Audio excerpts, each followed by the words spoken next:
into 62, 15 into 72, 15 into 124, 15 into 236. 5ని మనం ఏం చేసాము 10/2గా రాసుకున్నాం.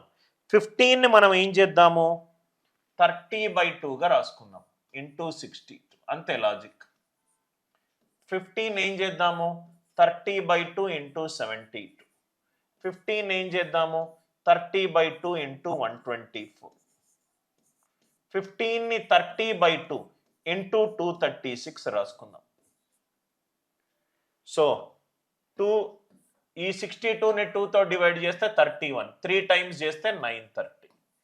72ని 2తో డివైడ్ చేస్తే 36, 30 ఎంత ఆన్సర్ 1080.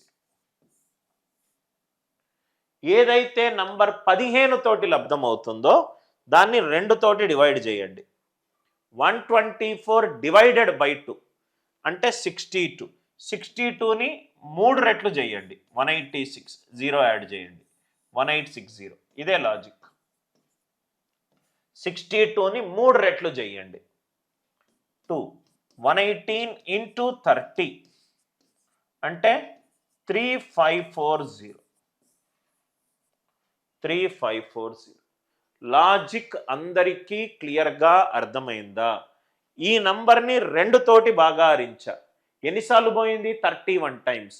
దాన్ని 3 టైమ్స్ చేశా 93, ఒక 0 ఎండింగ్లో పెట్టుకున్నా. 72ని 2 తోటి డివైడ్ చేశా 36, 3 టైమ్స్ చేశా 108, 0 ఎండింగ్లో పెట్టుకున్నా. 124ని 2 తోటి డివైడ్ చేశా 62 ఇంటూ 3 ఎంత 186, 0 ఎట్ ద ఎండింగ్ పెట్టుకున్నా. 236/2 ఏదైతే నంబర్ 15 తోటి ఉందో దాన్ని 2 తోటి డివైడ్ చేశా, 3 రెట్లు చేశా, 0 తోటి యాడ్ చేసుకున్నా. 0 తోటి యాడ్ చేసుకున్నాను. లాజిక్ అందరికీ క్లియర్గా అర్థమైంది అనుకుంటా. 15 ఇంటూ 15 రైట్.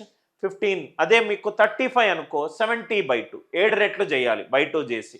అదే మీకు సపోజ్గా 45 అనుకోండి, 45 ఈజ్ 90/2 9 రెట్లు చేయాలి.